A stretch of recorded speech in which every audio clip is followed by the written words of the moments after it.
Good morning, Rabotai. We are continuing on Masechet Avodah Zarah, and we're on Daf Yud Gimel Amud Aleph 13a. Almost 5 lines up from the wide lines to this Amud being learned. L'schut Yusha ben Diana, Yavad Rivka, Menashe ben Asi, and also today's Amud is being learned for the Refuah Shlema of Yaakov Meir ben Nahid, and today's Amud is also being learned Le'ilui Nishmat Tzipora bat Yitzchak. So we are amidst a machloket in the Gemara between Resh Lakish and Rabbi Yochanan. Resh Lakish was the one following the opinion that there is an Isur to benefit from Avodah Zarah, even if it's a benefit of smell of good roses and beautiful things that are designed for the kavod of Avodah Zarah. But there isn't any Isur of Mahane Avodah Zarah to benefit the Avodah Zarah. That's no Isur according to Resh Lakish. We explained in parentheses that even Resh Lakish agrees that the only time that there is no Isur of Mahane Avodah Zarah is in this case that you're willing to pay extra money as tax because you don't want to put the crown of Avodah Zarah to respect Avodah Zarah. So even the tax that you're paying, which goes to the temple of the Avodah Zarah, is only coming with disgrace, with disrespect to the Avodah Zarah. But in a regular case, being Mahane Avodah Zarah, even according to the Resh Lakish, would be asked. That's what we explained. And Rabbi Yochanan said, absolutely not. It's a kal vachomer. If you can't benefit from Avodah Zarah, that you're taking away something, of course you can benefit the Avodah Zarah, that you're establishing it more and supporting it more, that's for sure. Right? So this is what we said so far. And the Gemara said that Rabbi Natan seems to be directly against Resh Lakish, because you see from Rabbi Natan that you could buy behema and so on in the Yerid of the Avodah Zarah, even though that they're giving taxes. So you see that Rabbi Natan said, sorry, you cannot do that, and therefore it's Mahane is Asur. And Resh Lakish explained himself as saying that Chachamim perhaps disagree with Rabbi Natan. So even though that Rabbi Natan seems to be directly opposed to my opinion, and Rabbi Natan seems to hold that you can't benefit the Avodah Zarah, that's only Rabbi Natan. It's Machloket Tanaim. Chachamim perhaps disagree with Rabbi Natan, and I hold like Chachamim. And Rabbi Yochanan said there's no Machloket. Everybody agrees that benefiting the Avodah Zarah is Asur. That's how we ended up yesterday. Now the Gemara is going to challenge a little bit this halacha of Rabbi Yochanan, and the Gemara is going to ask, really? Is it really not a machloket tanaim whether or not a person could be mahane avodah zarah, benefit the avodah zarah? And the Gemara is going to conclude, yes, correct. Rabbi Yochanan holds legitimately that there is no machloket, and everybody holds in the Tanaic word that the isur of benefiting the avodah zarah is there. So says the Gemara, it's not a machloket. The Gemara says, Rabbi Yochanan savar lo peligi. The Gemara challenges that. Lo peligi? You want to say that there is no machloket between the Tanaim whether or not it's asur to be mahane da avodah zarah? V'hatanya, we learned in a Braita. This is a Braita mentioned in Masechet Eruvin and Moed Katan. The Gemara says, Holchin le'irit shel ovdei kochavim. On the day of the Chaga, on the day of the holiday of the Goyim, you could go to their marketplace, to their bazaar, to their shuk. V'lokchin mehem be'ema avadim shfachot batim v'sadot v'kramim. You could buy any of those things. You could buy from them not just the behema, not just animals, but you could buy servants, slaves, shfachot, batim v'sadot, houses and fields, and vineyards. You could buy vineyards also from them, and not only that, v'kotev u'maleh barkaot shelahen. You could even solidify your sale that you bought this by going to the arkaot. Generally speaking, we translate arkaot as courthouses.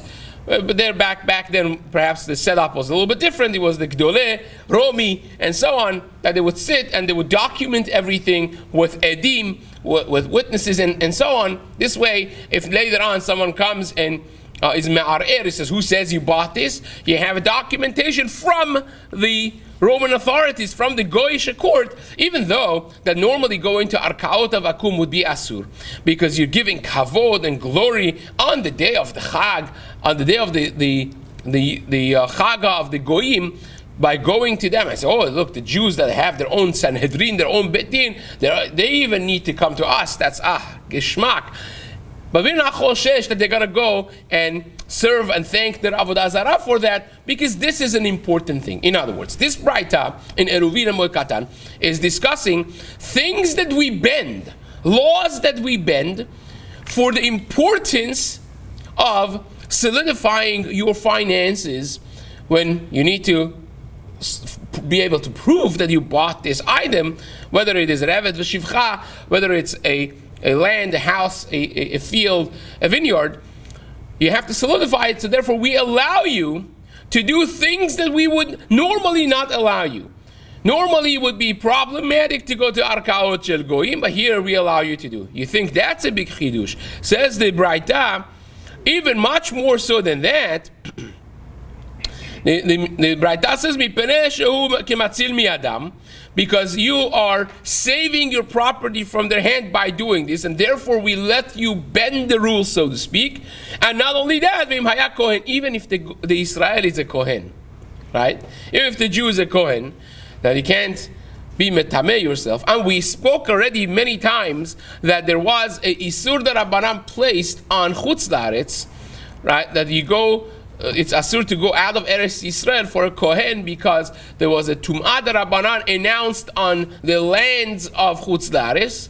So now imagine if you have to go to a court to prove and to get witnesses and prove in Arkaot Shel Akum, and you have to even go outside Eretz Yisrael, which would have been an isur for a Kohen to do. Says the Gemara, metameh bechutz la'aretz, you could be metameh yourself by going to chutz la'aretz, ladun u'la'arer imahem, to go through a judgment and bring your witnesses and solidify and establish your ownership over the land and finances that you have acquired. And even a bigger chidush would be, just like you could be metameh yourself as a Kohen in chutz la'aretz, you could also metameh bebet hakvarot. You could even go to bet hakvarot. Upon which the Gemara jumps out of its seat. He says, what? That's a Isur D'Oraita. You can't do an Isur D'Oraita just because you want your finances to be solidified.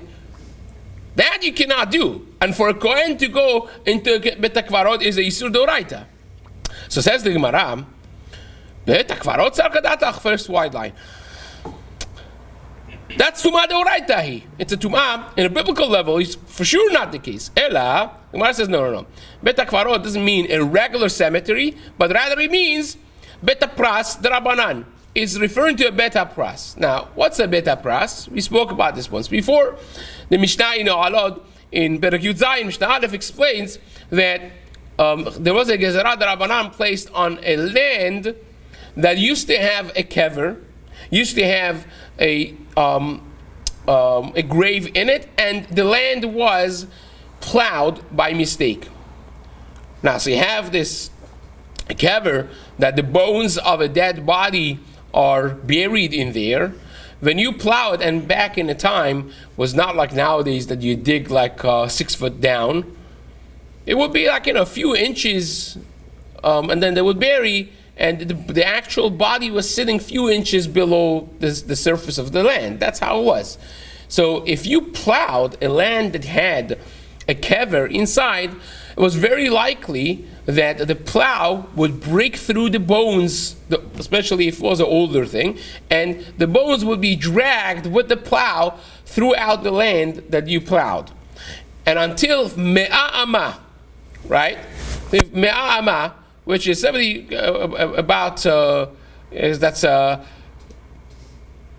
it's 150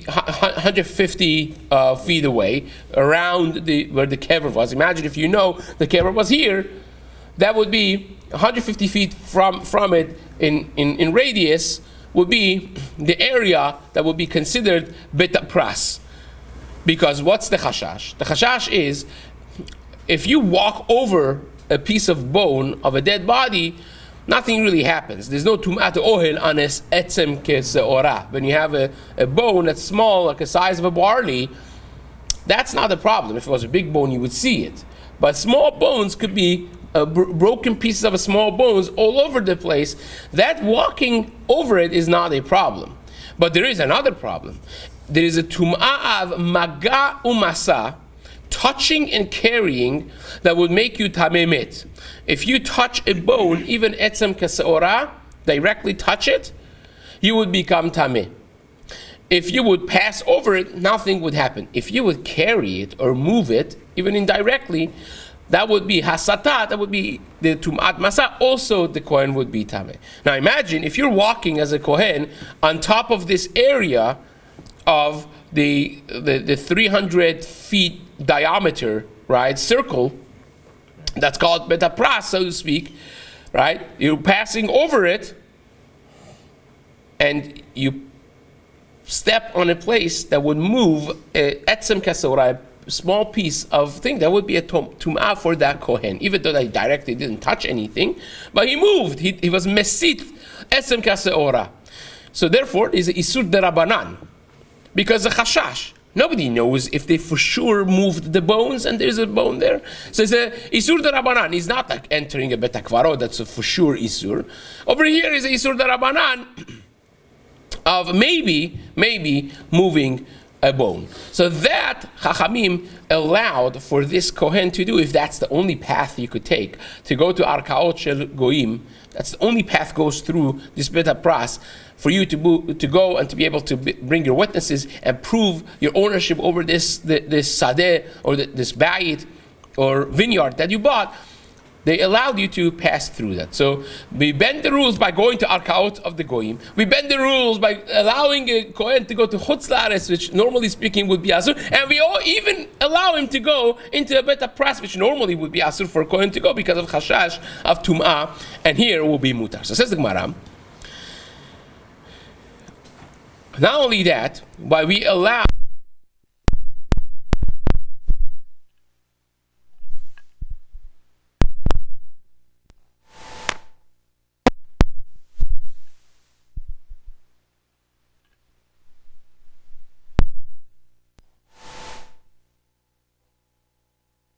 Baram, second white line, Lilmot Torah v'Risa Isha. If he's going to learn Torah, we allow him to go to Chutz La'aretz. If he's going to marry a wife, also we allow him to go. These are important mitzvot, and we allow him to bend the normal rules for doing that mitzvah. So says the Gemara, Amar Rabbi Yehuda, Ematai, Rabbi Yehuda says only she'en motze lilmod. That's only when he doesn't find anyone to learn from in Eretz Yisrael where he is. If you have a teacher, you have a yeshiva, right? So that's tough luck. You go to that yeshiva that you have in Eretz Yisrael and you don't go outside. Because who allowed you to bend the rules for going outside? This is not just for a Kohen. There is an entire sugya in Masachet Ketuvot Daf Kuf Yud Aleph, in Masachet Kiddushin, Daf Lamed, around that sugya of Kivud Avayim, of when a regular person could go outside Eretz Yisrael. You know, if you live in Eretz Yisrael, it's not so simple to go outside Eretz Yisrael. They say many of the tzaddikim in Chutz La'aretz, they never went to visit Eretz Yisrael because they felt, once you're in Eretz Yisrael, what's your heter to come out? Right? Now, if you didn't ever go there, that's one thing. Well, if you go to Eretz Yisrael, then there's a mitzvah to live in Eretz Yisrael. What's your heter to come out? And this is something very interesting. A fascinating talk by itself. The Ramban, for instance, is one of the Rishonim who holds, this is, he wrote this in Mitzvot Shechachar Harav, when he commented on the Sefer Mitzvot of the Rambam, in Mitzvot Asedalet, he writes that the conquest and living in Eretz Yisrael, even nowadays, in the time of Galut, is a mitzvah deoraita. It's a biblical mitzvah he holds. So therefore, that actually poses some question on that. So this is not just for a Kohen, but nevertheless, Rabbi Yehuda says that's only when you don't find anyone else to learn from or anyone else to marry in Eretz Yisrael. But if you find someone to marry there, if you find someone to learn from there, then you don't have any heter to go and to exit Eretz Yisrael, to go outside. So says the Gemara, Rabbi Yossi disagrees with Rabbi Yehuda. Rabbi Yossi says, no. You could go outside Eretz Yisrael to yeshiva of your choice, even if you have yeshivot in Eretz Yisrael, because not every yeshiva is mat'im for a person. If you don't think you can learn from this rabbi, from this Rosh Yeshiva, from this Rebbe, that's your practice, that's your choice. Ein adam zoche, afilu bizman shemotze lilmod. Even if you find other alternatives in Eretz Yisrael, yet tameh, you could go outside and be metameh yourself. To go outside Eretz Yisrael and learn in the yeshiva of your choice, she'ein adam zoche lilmod mikol. Because a person is not zoche to learn from everyone. Just because he's a massive hacham and an amazing Rosh Yeshiva doesn't mean that he's a good Rebbe for you. You have to find somebody that you can learn from, and if he feels genuinely that he can't learn from this person and he needs to go to outside to learn from somebody else, that is a correct choice. We allow him to do that. And same is for women, right? You have a female to marry over here, but not every female is mat'im for every male. So if you don't find Gemara in Kiddushin Daf Mem Aleph, it's asur to marry a person until you get to see them. Asur lekadesh at sheirena. Lama? Because maybe you're going to see her in real life and then she's going to find something ugly about her and then you're going to have World War III at home, and that's not the kavanah of Torah. When the Torah wanted people to get married, the Torah wanted a union of Shalom Bayit and so on. Therefore, the Gemara says it's asur to just go make a shaliach to go marry someone for you without you having seen her, because that you're signing yourself up for a potential disaster. And here's the same thing: if he doesn't like anyone that's there, right, then he's allowed to go out. Of course, this could be abused, and then you have picky people who never would get married, and they're still going around to shidduchim things with their cane in their 60s and 70s. So we're not talking about that, but we're talking about a person that genuinely doesn't find anyone to marry. They could go out and find someone that they like. So says the Gemara, Maaseh Yosef HaKohen. Gemara brings the Maaseh Rav, that there was this fellow Yosef HaKohen shehalach acharabo lesidon lilmod Torah, that he went outside Eretz Yisrael, even though that, by the way, those who are Tanakh gurus will tell me that if you find in the promise of Eretz Yisrael, Sidon actually was supposed to be part of Eretz Yisrael. But if you take a look in Sefer Yoshua, you'll find in the story of the conquest of Eretz Yisrael that Sidon was never captured. So perhaps did not get the Kedusha of Eretz Yisrael, even though that it was supposed to be originally part of Eretz Yisrael. But that's for those who have that expertise. Be as it may, the Gemara clearly says that Sidon was considered part of Chutz La'aretz, and this Yosef HaKohen went out only because he was following his Rebbe. His Rebbe went out of town, and even though that he had options in Eretz Yisrael, he followed his Rebbe to Chutz La'aretz, even though that he was a Kohen, and being in Chutz La'aretz would be asur for him. He used this leniency of bending the laws for sorech of limud Torah. Rabbi Yochanan, halakha Rabbi Yossi, and Rabbi Yochanan said halakha is like Rabbi Yossi. So in other words, we know that Rabbi Yochanan knows of this braita that we just mentioned from Masechet Eruvin and Masechet Moed Katan, and this braita just said that you could go on the day of the Chaga of the Goyim to the marketplace and buy behema, avadim, shvachot, batim, sadot, and kramim. And you can even go to court to solidify your buy. So that means the day of the Chaga of the Goyim, which they charge taxes in the marketplace, and the taxes go directly to the Avodah Zarah, you still could go and shop. Last I checked, that's considered Mahane Avodah Zarah. You're benefiting with the tax money that you're paying extra 10%. The temple of Avodah Zarah. How's that mutar? I thought Rabbi Yochanan says asur. So it must be that this braita is cholek on Rabbi Natan, just like Resh Lakish said is machloket Tanaim, and it's not. It's deloke Rabbi Yochanan. So you see how the Gemara twisted this. Gemara says, well, it seems to be a problem because it sounds like it is machloket Tanaim. There are those shitot of Tanaim that hold you could be mahane. Unlike Rabbi Yochanan, who said there's nobody that holds you could be mahane, you could benefit the Avodah Zarah. You hear? It's a powerful raya. How does Rabbi Yochanan get around this? As the Gemara,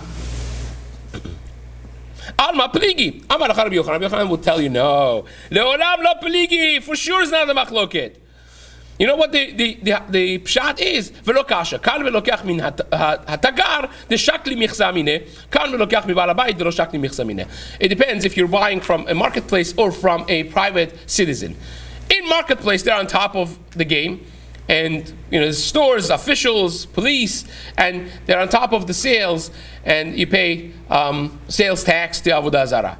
But if you go to somebody's house, you find someone selling something on WhatsApp, and you go to their home and pick it up, that would be mutar, because there's no taxes. They just charge you the amount, and there's no tax giving to the Avodah Zarah, and that would be mutar. Says the Gemara, Amar more. Be'mati akir.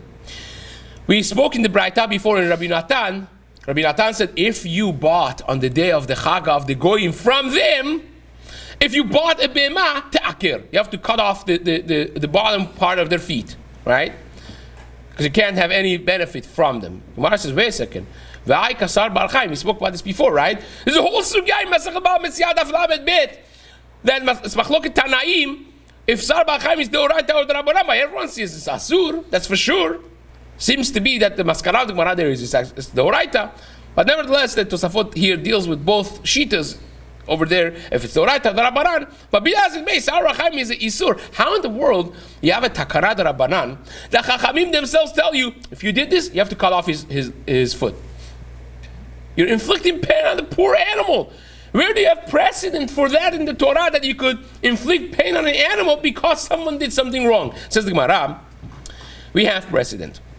Amar Abaye, Amar Rachmana etzusem takir. When Hashem talks to Yeshua and the story of the conquest of Eretz Israel, there were a number of melachim in Eretz Israel. There's Canaan. There were 31 kingdoms. And in the story of the conquest, in Perek Yud Aleph, and so on, there was an incident that there were a bunch of them ganging up, so to speak. And Yeshua and HaKadosh Baruch Hu told them, don't worry about it, you'll conquer them. And part of that promise and sivui to Yeshua is etzusehem ta'aker. The full pasuk, actually, we have it over here. It says, yes, it's Perek Yud Aleph. It says, "V'ever Hashem Yeshua, al tira miperehem." Don't be worried. Don't be afraid of them. Ki machar ka'et azot. Tomorrow at this time, Anochi noten et kulam chalalim lifnei Israel. All of them will be corpses in front of Am Israel. I'll give them to your hands. Etzusem ta'aker v'et markevotem tisrof ba'esh. You will cut off your uproot, which means their horses, and you will burn down their chariots. Right?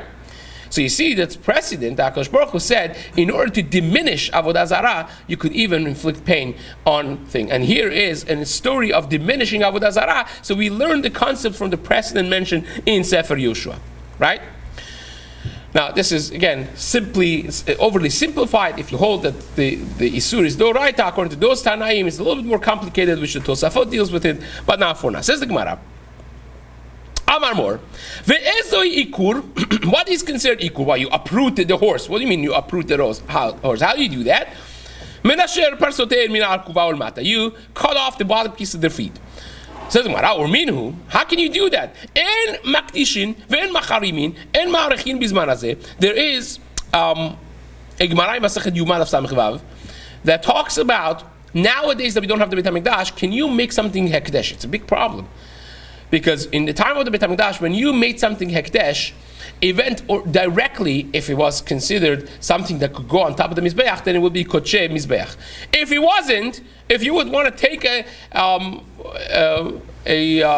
item and make it hekdesh for the Beit HaMikdash, it would become Kodshe Bedek Habayit. That would be now holy. You can't just use it for anything. It would be Me'ilah Be'ekdesh. But the Gizbar, the person in charge of the Beit HaMikdash, would sell this, and the money of it would directly be used for the Beit HaMikdash. But that's only when you have the Beit HaMikdash. If you make something Kadosh, and you don't have the Beit HaMikdash, now you're stuck with something that's Kadosh, and what are you going to do with it? If you just lay it around your cabinet, and your kid comes and plays with it, or you forget, and your wife forgets, and you come to use it, oy vavoy, you're using Hekdesh, and it will be Me'ilah Be'ekdesh. So says the Gemara there, it's a Braita. Is the Ikur? Sorry, Urminhu. En Makdishin ve'en Macharimin. Nowadays you can't say Hareze Hekdesh. You can't say Hareze Cherem. Ve'en Ma'arichin. You can't say Erchi Alai. I'm going to give my Erech to Kodesh, to Hekdesh, which is also goes to Kodashim, right? Or Erech of someone else. Everyone, based on their age and so on, they would have a certain amount of Erech from the Torah. If someone by mistake did any of these three things, now you end up with a behemah that is kadosh. Oy vavoy, what do you do with that? Or you have a coin that's hekdesh. What do you do with that? You have to destroy it, says the Gemara. How do you destroy it? Behemah taker. If it was a behemah, you uproot the behemah. Perot kesut v'kelim. If it was fruits, vegetables, and food, or garments, you leave them in order for them to rot away and get destroyed. You can't use them. And if it's metal vessels that they're not going to go bad, they're not going to rot away, you dump them in Yam HaMelech, and there you for sure know that nobody's going to ever touch them and get their hands on. So that's the halacha. But then the Gemara says, how do you uproot an animal if you made the animal hekdesh? You would think you got to bring them and chop off their bottom piece of the feet, right? Because that's what we learned so far. What, the animal? The animal. And the Gemara says, no. You know how you do it? You kill them immediately. How? You put them in a secluded area, you lock the door, you don't feed them, and they'll die, right? And the Gemara is going to deal with why you do that in just a moment. But you see that you don't just cut a little piece of their foot, but you actually starve them to death. Because again, this is liability walking around. It's mamash liability. It's not a matter of bad or good. It's the halacha is that you cannot use this thing. It's asur ba'ana'ah. So you have something that's asur ba'ana'ah that's roaming around your backyard. It's a real liability. It's a real liability, and it's not going to die by itself. For years it's going to be alive, and if you one time use it, you were mo'el be'ekdesh, because you don't have a Bet HaMikdash to go bring it as a korban. So what do? You made a mistake. It's your problem that you made it a hekdesh. So now what do you do with it? The Gemara says, you close the door and he dies by itself. Right? Now, the Gemara says, wait a second. Amar Abaye, Shani Hatam, or before we get to discuss this, we have to explain the discrepancy between this and the Gemara before. Before we said Be'emat Te'aker means you just cut a little piece of their feet, now you can't have an eye from them. Over here you say that you just let it die by itself like that. So why don't you just chop their foot over here? It's the same language, Be'emat Te'aker. Same exact language, but you do it in two different ways. Why do you do it differently here? Abaye answers, he says, you know why? Mishum bizayon kodashim. If you chop off the foot of an animal, it's also going to eventually die. But the problem is, for the meanwhile, it's such a bizayon. This is hekdesh. This is something of kedusha, and it's walking around limping, bleeding, getting infected. And it's not a pleasant thing, bekavod for a thing. So just let it die. So that's the answer the Gemara gives. The Gemara says, wait a second, why can't you just kill it? Do shchita and yala, right? We just spoke about the fact that the Sefer Chinuch writes the reason you do shchita with its sharp and smooth knife is to diminish, all of the sar balachayim that there is. I mean, I don't know if you know, in Switzerland, Sweden, they have shchita is banned right now. So something that started about 100 years ago. You find many tshuvot in, for instance, Sridei Esh for Richel Yaakov Weinberg speaking, because he was the Rav there at some point after Europe. He was a Talmud of Rabbi Hilsheimer and so on, and many tshuvot back and forth. And in America also was attempted about 60 years ago, and they felt it was not humane, because they showed videos of the cows kicking after shchita and so on. They actually did, this is not time for it right now, but they actually did an experiment checking the way they do shchita and contrasting it with the way we do shchita. The way they do it is with the gun with the bullet that goes and retracts back. It's like a metal piece that shoots out in the brain and goes back, and the cow just drops in one split second, not moving at all. So they actually put the electromagnetic thing to the brain, monitoring the movement, the brain and the nerves, and they found something very shocking. They had to close the thing immediately, because they realized by shchita, the way we do it, the main two arteries on the side to the brain is cut, and within 3 seconds the supply of oxygen to the brain is cut off, and it goes to a mode of sleeping without even feeling. And the movements that you see is it's not indicative of pain at all, because the thing was not moving. It was zero pain, zero activities, and that was just a reflex of the body, natural reflex. Actually had this in, I think, 10th grade in the biology lab, that we had to bring a frog and cut off the head, and it had no brain now, right? In other words, the spine is not connected to brain, and if you don't have brain, you don't have hypothalamus, you don't have any pain sensors in the body. That means no pain, zero, right? And then the body was hanging there in the lab, and we put a little acid on the foot, and it started kicking. So how is that possible? It's not possible, because there's no brain, right?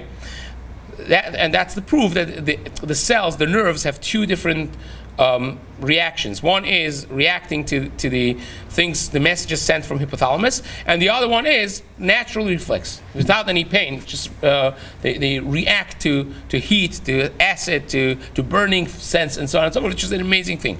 So that's only reflex. And then they realize that by the goyim, when they shoot these, the things go crazy for they're cutting it up and so on. It's still alive. It's just it feels everything as though it was alive. They just have paralyzed it with the shooting that bullet in the place in the brain that paralyzes the body. So it's feeling all the pain, but it can't move.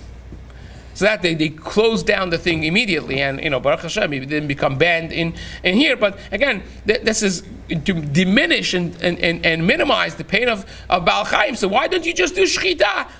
And the Gemara says, we're out of time, the Gemara says, the reason you don't do shechita is because a person may see a shechted animal and think it's kasher to eat, and when you have that, it will become a problem. Then tomorrow, Be'ezrat Hashem, will deal with the rest of the Gemara, dealing with the issues of why we kill it like this and not in any other way, which Be'ezrat Hashem we will continue in the days to come. Chazak v'baruch.